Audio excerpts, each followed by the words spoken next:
கர்த்தருடைய தாசன் யார்? மோசே. மோசேயின் ஊழியக்காரன் யார்?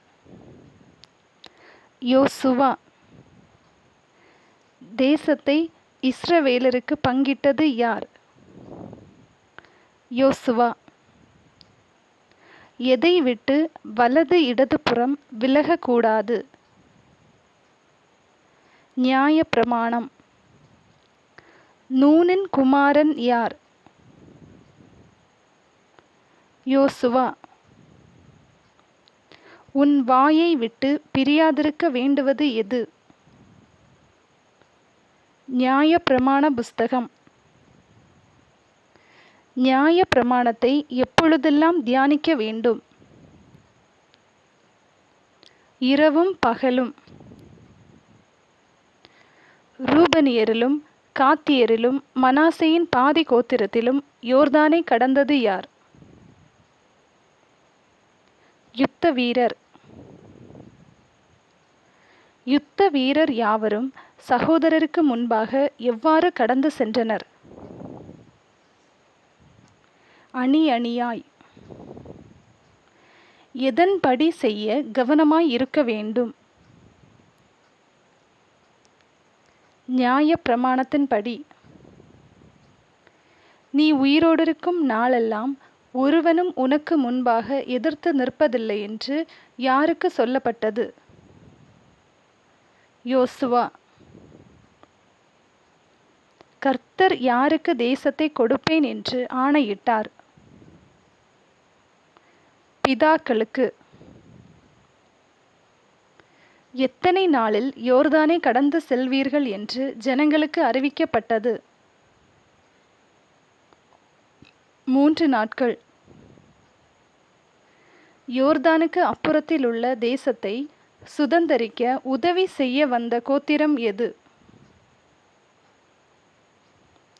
ரூபன், காத் மற்றும் மனாசேயின் பாதி கோத்திரம்.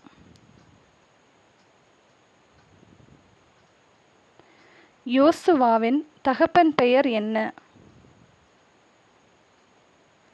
நூன். யோசுவா ஜனங்களிடம் எவைகளை ஆயத்தம் பண்ண சொன்னான்? போஜன பதார்த்தங்களை. முரட்டாட்டம் பண்ணுகிறவர்களை என்ன செய்ய வேண்டும் என்று ஜனங்கள் கூறினார்கள்?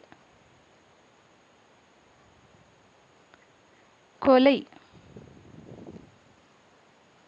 நியாயப்பிரமாணத்தை கற்பித்தது யார்? மோசே. கர்த்தர் இஸ்ரவேல் ஜனங்களிடம் எந்த நதியை கடந்து போகச் சொன்னார்? யோர்தான்.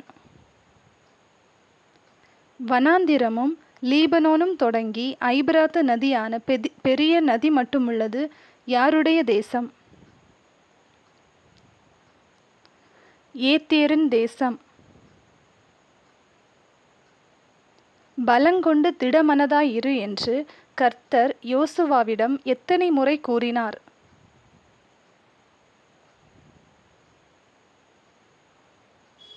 3 முறை. கர்த்தர் மோசேயோடு இருந்தது போல யாரோடும் இருப்பேன் என்றார்? யோசுவா. நியாயப்பிரமாண புஸ்தகம் எதை விட்டு பிரியக்கூடாது? வாயை. யுத்த வீரர் யாருக்கு முன்பாக அணி அணியாய் கடந்து செல்ல வேண்டுமென யோசுவா கூறினார்? சகோதரருக்கு.